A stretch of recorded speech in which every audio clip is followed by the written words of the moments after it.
आवाज आप ही की आप तक पहुंचाएंगे हम। अंबी तालुका आणि छत्रपती संभाजीनगर जिल्ह्यासाठी अभिमानास्पद आहे। तुमच्या गावालाही अभिमान असायला हवा की देता येईल। आपल्या स्मृतिशेष झालेल्या दिवंगत झालेल्या वडिलांचं कार्यकर्तृत्व पुढे कसं नेता येईल यासाठी ते सातत्यपूर्ण प्रयत्न करत असतात आणि याच प्रयत्नातून त्यांनी रामेश्वर विद्यालयामध्ये ही वक्तृत्व स्पर्धा आयोजित केलेली आहे। आमचे सन्माननीय शेषराव पाटील गायकवाड यांच्याशी माझा अगदी निकटचा संबंध होता।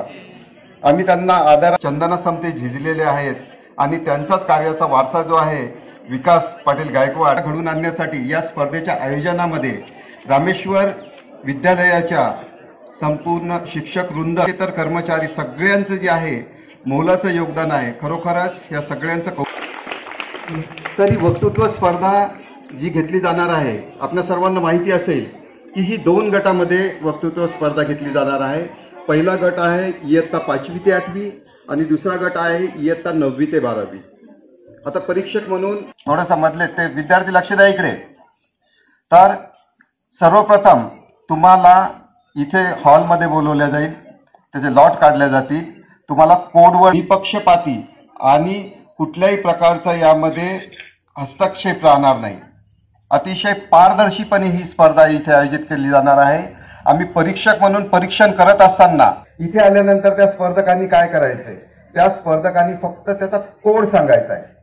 फक्त त्याचा कोड नंबर जो आहे तेवढा कोड नंबर सांगायचा आहे। वेट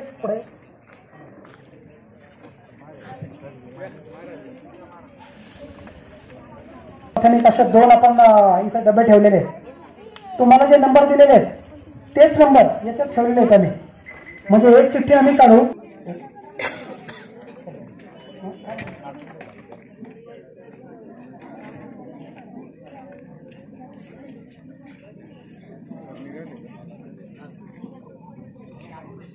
थांब रे बेटा। आता हा विद्यार्थी त्या विद्यार्थ्याने स्टेजवर यायचा आहे 16 नंबरचा। दिलेत का 16 नंबर? एकदा याच्या नावाने टाळ्या वाजवू आपण। खालचा विद्यार्थी आहे म्हणजे जातेगावचा, याने 2 वर्षापूर्वी याच मंचावर प्रथम बक्षीस प्रथम पारितोषिक मिळवलं होतं। आपण त्याचा पुन्हा एकदा टाळ्या वाजवून सत्कार करूया। आणि योगायोग असं की त्याच्या नावाची वाद चिठ्ठी निघाली आहे।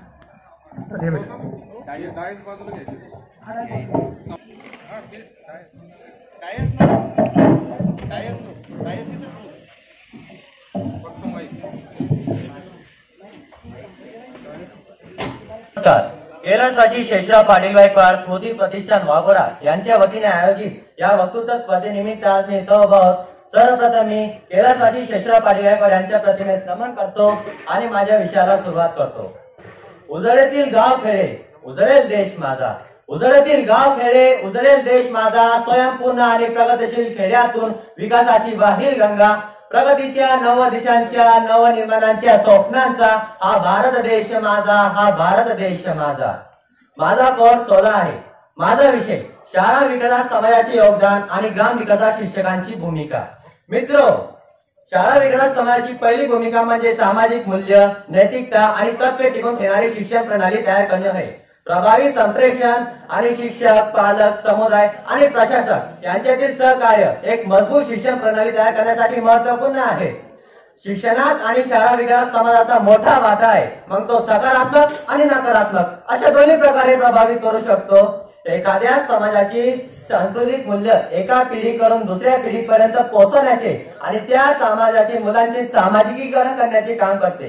कोणत्याही शाळेचा विकास झाला किंवा ती शाळा प्रगतीच्या वेगवान मार्गावर आहे असे दिसले की सर्वप्रथम त्या शाळेतील परिसरातील लोकांचे किंवा त्या शाळेच्या गावाचे समाजाचे कौतुक केले जाते।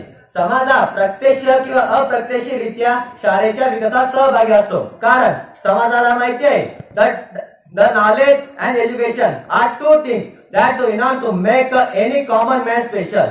शिक्षा और ज्ञान ये ऐसी 2 चीजें जो किसी भी आम इंसान को खास बनाने के लिए काफी है आणि याची जाणीव आजच्या समाज घटना आहे। समाज वेगवेगळ्या रीत्या शाळेच्या विकासात योगदान देतो, जसे की शाळेला जागा देणे, शाळेला विविध साहित्य उपलब्ध करण्यास मदत करणे, शाळेची सुव्यवस्था राखण्यास मदत करणे, एक उत्तम आणि दर्जेदार शिक्षण देण्यासाठी प्रयत्नशील असणे. परंतु फक्त समाजाच्या काही विशिष्ट लोकांनी शाळेसाठी योगदान द्यावे असं नाही. तुम्ही सुद्धा व्यक्तिगतपणे शाळेसाठी योगदान देऊ शकता, जसे की क्रीडा, वक्तृत्व, कला स्पर्धा आयोजनास तुम्ही मदत करू शकता. तुम्ही शाळेची पुनर्रचना करण्यात पण मदत करू शकता. विद्यालय विकास अस्माक समाजचे प्रगती मार्ग असतील. शाळेचा विकास हाच आपल्या समाजाच्या प्रगतीचा मार्ग आहे. जरी समाजाच्या सोबतीने शाळेचा विकास जोरात होत आहे, पण अजूनही काही समस्या समाजाच्या समोर आहेत, जे की सोडवणे अत्यंत गरजेचे आहे. जसे की पहिला, अतिदुर्गम भागात अजून अनेक शाळा असाव्या आहेत, जेणेकरून वाहतुकीची अडचण निर्माण होणार नाही. सध्या विविध मुलांना जवळच्या शाळेत जाण्यासाठी मैल चालावे लागते. दुसरा, शाळेमध्ये मुला मुलींसाठी स्वतंत्र स्वच्छतागृह आणि दुपारचे जेवण देण्यासाठी स्वच्छ स्वयंपाकघर असणे आवश्यक आहे. तिसरा, शाळेमध्ये लहान मुलांसाठी खेळ घेण्यासाठी जागा असणे आवश्यक आहे. ग्रामीण भागातून अनेक गती होत असल्याने गावकऱ्यांसाठी शिक्षण आकर्षक आणि उपयुक्त बनवण्यासाठी आपण प्रयत्न केले पाहिजे. दिवा लावतो ज्ञानाचा, विकास होतो गावाचा.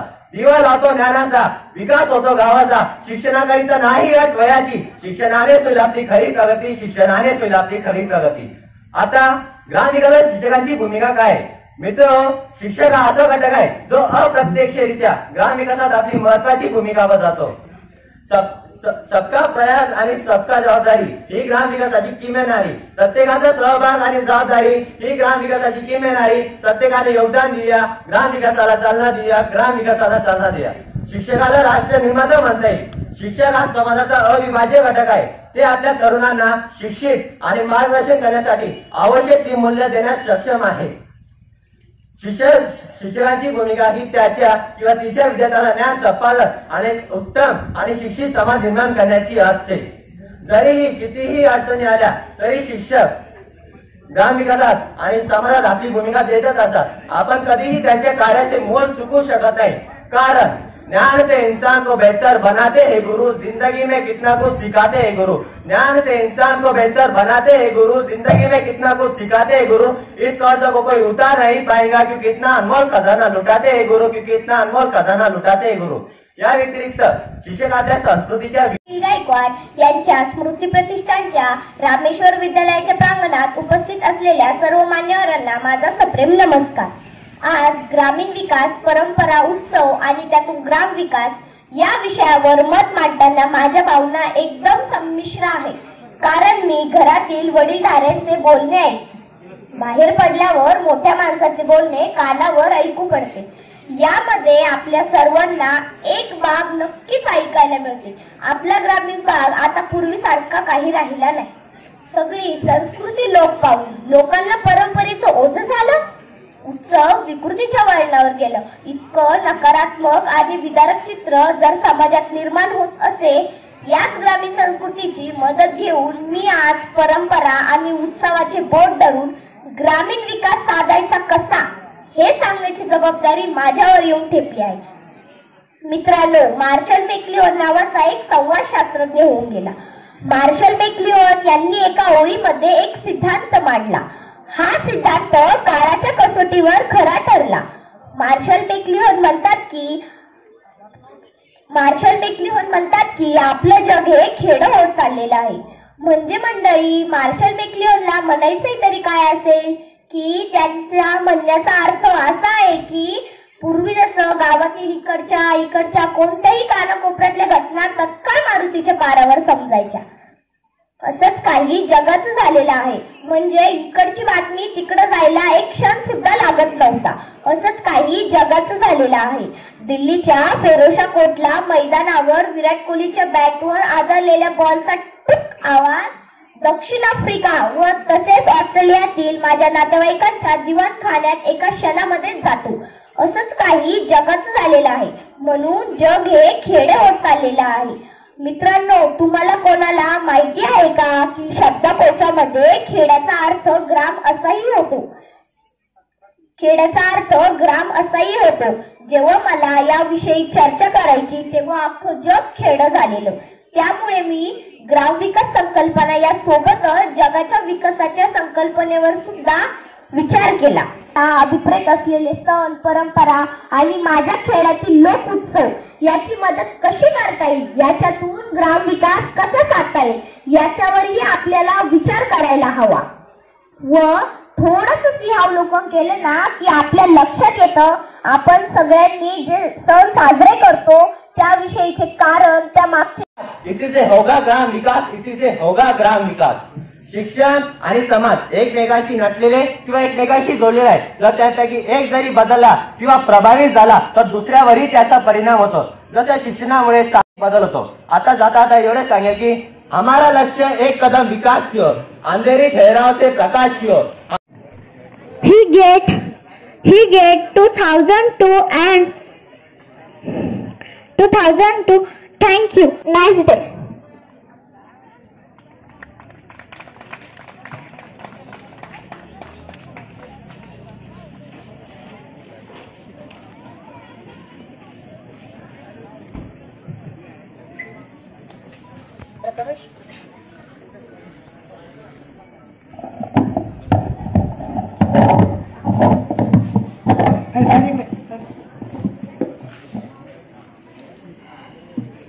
त्यानंतर पुढील स्पर्धक प्रतिमेचं पूजन करावं.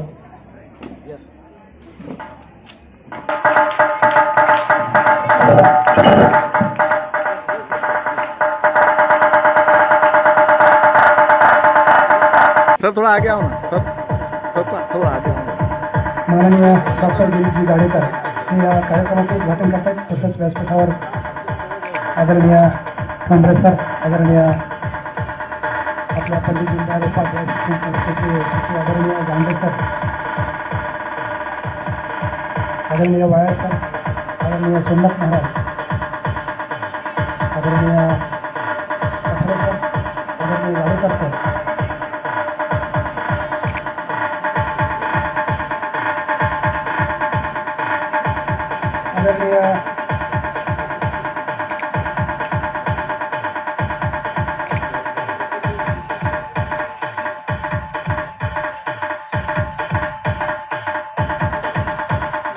आदरणीय सलीम सिद्दीकीजी हे पण आले आहेत. मी सर्वांना विनंती करतो की आपण या प्रसंगी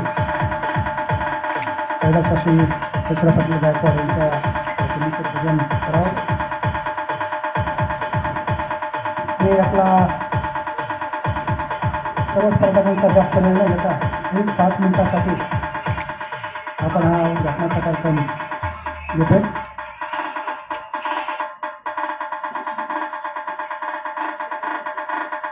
DJ आसिफ SK.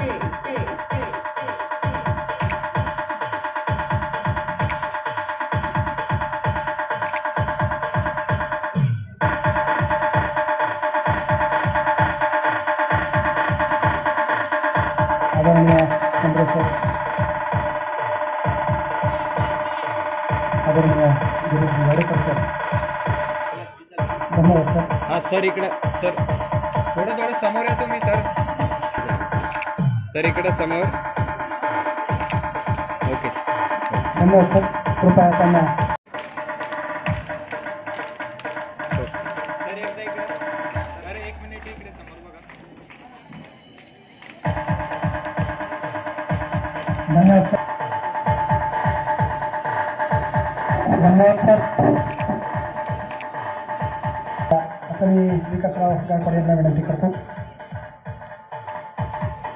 आदरणीय गांधीजीला यांचा सत्कार हे या ठिकाणी कार्यक्रमाला उपस्थित झालेला आहे.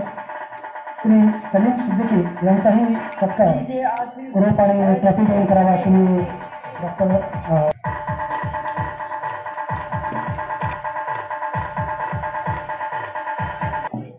सत्कार करावा अशी मी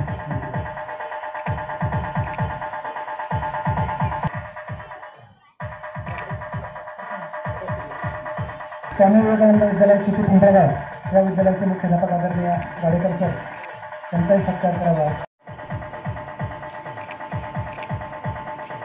शेषराव पाटिल स्मृति दिन के अवसर पर हर साल वाघोड़ा गांव में रामेश्वर विद्यालय की तरफ से ये वक्तृत्व स्पर्धा का आयोजन किया जाता है। अभी गए 3-4 साल से मैं इस कार्यक्रम से जुड़ा हूँ और मुझे हर साल आने में खुशी होती है, क्योंकि यहाँ पर जो देखने को मिलता है कि जो गांव खेड़े के जो स्टूडेंट आते हैं वो अपने अपने स्कूल से जो प्रिपेयर करके आते हैं, उनके जो टीचर्स का उनको गाइडेंस मिलता है, और वो कंडीशन में जिस तरह का उनका स्कूल है, जैसा भी उनका जो प्रॉब्लम्स होके भी यहाँ पर जो स्टेज पे आते हैं, स्टेज पे बात करते हैं, और सबसे बड़ा इसका ये है कि उनको एक्सपोजर मिलता है और एक स्टेज पे बोलने का कॉन्फिडेंस। आजकल सबसे बड़ी बात कॉन्फिडेंस है एंड में, जैसे अभी सिद्दीकी साहब ने भी हमें बताया कि कोई भी चीज़ अभी उन्होंने खुद का एक्सपीरियंस देखी, वो स्टेज पे नहीं गए और इसकी वजह से वो अभी तक उनको भाषण नहीं करते, लेकिन उन्होंने काम बहुत बड़ा किया लाइफ में। बड़े बड़े एजुकेशन ट्रस्ट के वो चेयरमैन हैं और बहुत अच्छे से काम कर रहे हैं। तो एक मुझे लगता है कि हर चीज़ जो भी है आजकल, कॉन्फिडेंस होना, अपने में जो कर्तृत्व है, हम जो कर्तव्यकारी कर सकते हैं, उसका एक कि मैं कर सकता हूँ कुछ भी, कोई भी चीज़ मेरे लिए मेरा बैकग्राउंड हो या कुछ भी हो, मेरे लिए असंभव नहीं है। तो यही बहुत अच्छी बात है। और उससे बड़ी बात मैं जो देखता हूँ, अभी भी आप देखेंगे कंप्यूटर, उसमें से 90% के ऊपर लड़कियाँ दिख रही हैं। अभी पता नहीं लड़के कहाँ जाते हैं, लेकिन हर साल मैं देखता हूँ कि मैक्सिमम कंपटीटर्स यहाँ पर लड़कियाँ होती है। और लड़कियों के लिहाज से भी ये बहुत इम्पॉर्टेंट है कि एजुकेशन की लड़कियाँ जब पढ़ेंगी आगे, वो भले ही अपने घर में शादी करके लेगी, कोई भी घर में उसको जो सेल्फ रिस्पेक्ट मिलना है, सेल्फ रिस्पेक्ट मिलने के लिए उसका इंडिपेंडेंट होना बहुत ज़रूरी है। शादी करके कोई घर में वो अगर कुछ घर में जो 2 पैसे कमा के लाएगी लड़की, तो उसके लिए फैमिली में रिस्पेक्ट मिलेगा, वो अपने आने वाले जनरेशन को अच्छा सिखाएंगी। तो ये चीज़ें लॉन्ग टर्म में, भले आज हमको एक छोटा सा एक ये दिख रहा है, वक्तृत्व स्पर्धा दिख रहा है, लेकिन इसके जो इम्पैक्ट है आजू बाजू के बच्चों के माइंड्स पे, ये बहुत बड़ा है। तो मैं इस लिहाज से विकास जी गायकवाड़ का भी बहुत तहे दिल से मैं उनको ये करता हूँ। उन्होंने बहुत अच्छा काम कर रहे हैं और हर साल ये करते रहे, यही मैं एक नौजवानों के लिए मैसेज, चाहे लड़का हो या लड़की हो, लेकिन एजुकेशन ज़िंदगी में कितना महत्वपूर्ण है ज़िंदगी गुजारने के लिए या आगे बढ़ने के लिए, किस तरीके से एजुकेशन को देखते हैं आप? देखो, एजुकेशन का डेफिनेशन सिर्फ डिग्री से नहीं होता है। एजुकेशन जो होता है कि तुम पढ़ते हो, भले तुम में डिग्री हो या तुम टॉपर ना हो, बट खुद की एक पर्सनालिटी हो और उसके वजह से अपना एक सोसाइटी में पोजीशन, और एजुकेशन के वजह से तुमको खुद पे कुछ रिस्पॉन्सिबिलिटी है। इसकी एक अगर किसी को समझे कि हाँ मैं पढ़ रहा हूँ लेकिन मैं इस देश का नागरिक भी हूँ, मेरी कुछ जिम्मेदारियाँ है टू गिव बैक, कुछ और लोगों के लिए करना, तो वो भी बहुत ज़रूरी है। और एजुकेशन से एटलीस्ट जो है कि आगे चल के मेरे लिए क्या क्या रास्ते खुले हैं, वो भी तो हमें पता होना चाहिए। अगर तुम पढ़े ही ना, आगे चल के मुझे रास्ते ही पता नहीं, तो एटलीस्ट वो एक बहुत ज़रूरी है। आखिरी सवाल और सोशल मैसेज आपकी तरफ से चाहिए। जैसे मोबाइल है, अच्छी चीज़ भी दिखाता है और बुरी चीज़ भी दिखाता है, लेकिन अभी हम देख रहे हैं कि केजी में जब बच्चा जाता है वहाँ से लेके तो 10th हो या कॉलेज हो, तो उसकी ज़िंदगी में मोबाइल शामिल हो गया, तो उसकी वजह से बच्चे पढ़ाई से दूर होते जा रहे हैं, खास करके लड़कों की बात में कर रहा हूँ। तो आप क्या मैसेज देंगे, मोबाइल किस तरीके से यूज़ करना चाहिए या फिर दूर रहना चाहिए मोबाइल? देखो, कैसा है कि कितना भी किया तो ये टेक्नोलॉजी का युग है। हर कोई चीज़, कोई भी चीज़ है, उसके 2 पहलू होते हैं, एक अच्छी भी बुरी भी। जैसे आज हम मोबाइल के बारे में बात करते हैं, वैसे कई साल पहले जैसे मैं छोटा था तब बोलते थे कि कंप्यूटर को बच्चों को बिठाना चाहिए, क्या कंप्यूटर के सामने जाना चाहिए।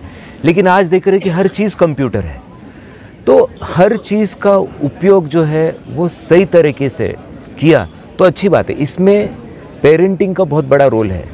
कभी कभी तुम बोलो कि नहीं ये मोबाइल तुम्हारे लिए अच्छा नहीं है और तुम छीन लिया वो, तो वो बच्चे को ऐसा भी नहीं लगना चाहिए कि मेरे साथ वाले बच्चे हैं कि उनको ये मिल रहा है। तो बच्चों को एजुकेट करना कि क्या चीज़ अच्छी है क्या बुरी है, उससे तुम क्या फ़ायदा तुमको होना चाहिए वो बहुत ज़रूरी है।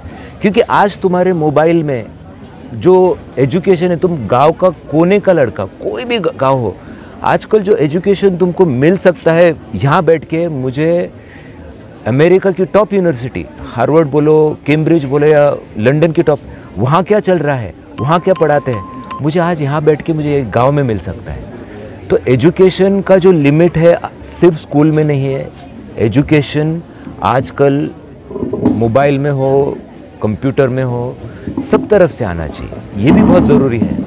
तो बैलेंसिंग, एक बच्चों को अंडरस्टैंडिंग की सिखाना कि मोबाइल लो लेकिन तुम उसका अच्छे से उपयोग करो, उसको रियलाइज़ करना, ये बहुत ज़रूरी है। यस।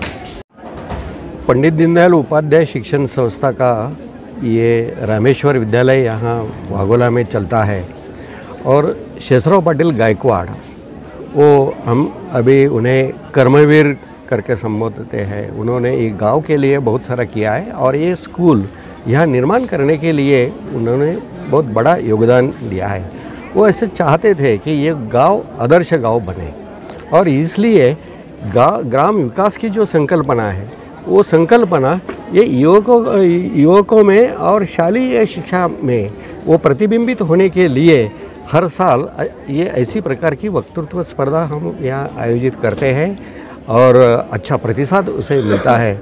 और ये सभी जो कार्यक्रम चलता है ये जन सहभाग से चलता है, हर एक जन अपना अपना योगदान देता है।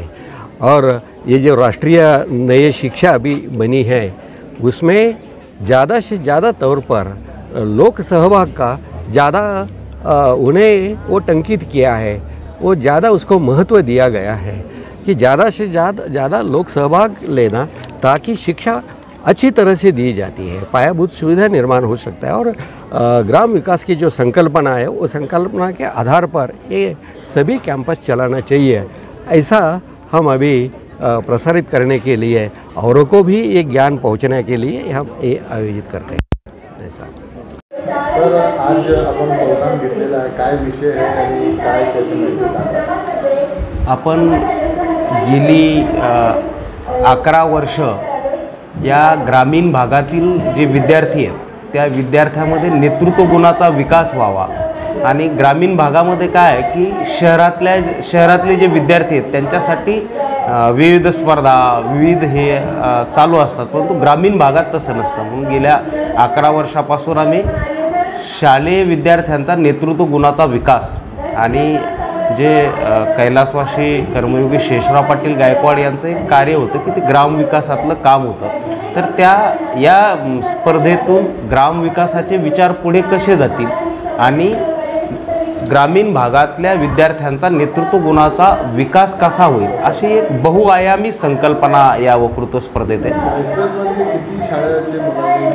या वक्तृत्व स्पर्धेमध्ये जिल्हाभरातून आपण जिल्हास्तरीय म्हणतो आणि वाघोळा हे फार दुर्गम भागात आहे, त्यामुळे जो येणारी जी संख्या आहे ती कमीच असते, परंतु या वर्षीच्या याच्यामध्ये 70 शाळांनी या वक्तृत्व स्पर्धेत सहभाग घेतला आहे आणि या 70 शाळांनी प्रत्येक शाळेने किमान 20-30 मुलांना या वक्तृत्व स्पर्धेसाठीची तयारी करून घेतली आणि त्या 20-30 मुलांमधून जो प्रथम क्रमांकाचा मुलगा त्यांच्या शाळेत तयार झाला तो मुलगा या वक्तृत्व स्पर्धेसाठी पाठवला।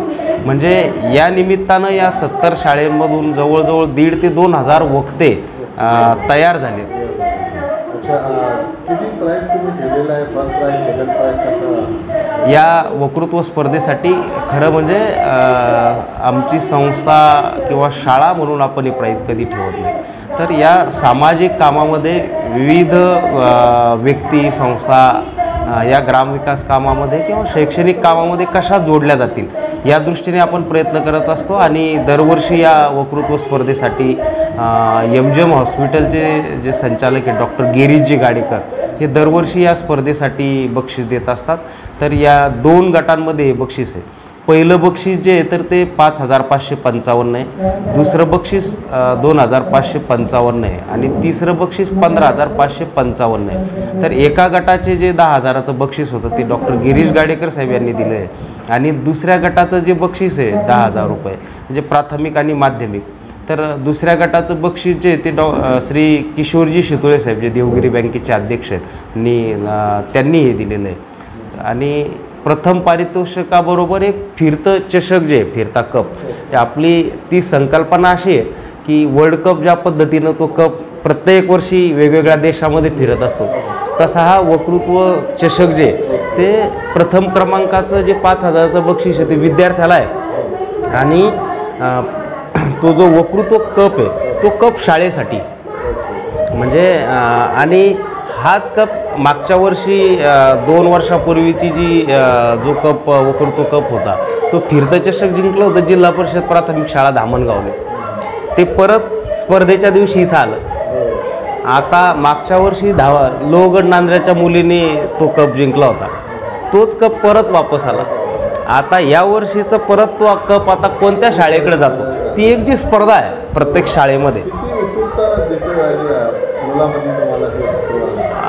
या निमित्तानं मी आता माझ्या ग्रामविकास कामामध्ये अनेकदा मी फिरत असतो आणि त्यावेळेस हे विद्यार्थी जेव्हा मला भेटतात आणि त्या शाळेतून मला त्या गावात गेल्यानंतर शाळेत गेल्यानंतर मला सांगतात की काका याच्यामध्ये मी पहिल्यांदा भाग घेतला होता आणि त्यानंतर मी बोलायचं शिकले.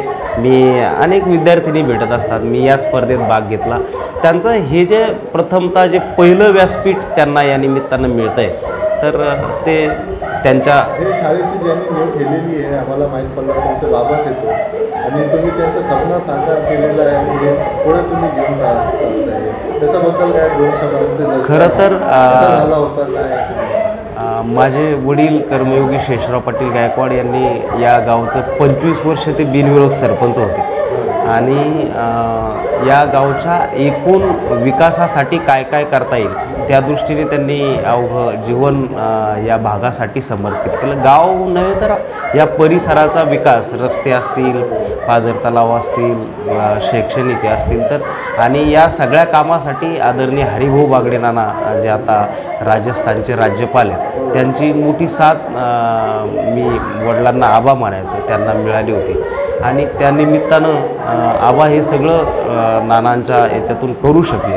परंतु त्यांच्या अकाली निधनामुळं काही गोष्टी त्यांच्या म्हणजे ग्रामविकासातले जे काही स्वप्न होते त्यांनी जी रंगवलेली होती तर ते काही गोष्टी करायच्या ज्या राहून गेल्या त्या आपण मी आणि आमचे सर्व सहकारी कर्मयोगी शेषराव पाटील गायकवाड स्मृती प्रतिष्ठान नावाची जी संस्था आहे त्या माध्यमातून आपण वडिलांनी एवढं नाही पण काही गोष्टी आपल्याला त्यात करता येतील का असं आणि त्याबरोबर आमची सर्व शिक्षक मंडळी काही जी या संस्थेसाठी योगदान देणारी, काही आर्थिक योगदान देतात, काही वेळ देतात, काही श्रम देतात, अशी सर्व मंडळी मिळून आम्ही आता त्या दृष्टीनं गेली 15 वर्ष तो प्रयत्न करतो. आणि आता हे स्पर्धा थांबणार नाही, दरवर्षी होणारच आहे, याच्यापेक्षा मोठं होणार आहे 100% की आता खरं तर सुरुवातीला एक 10 स्पर्धक नंतर 15 स्पर्धक अशी करत करत ती आता शतकाच्या आसपास आता स्पर्धक आलेत.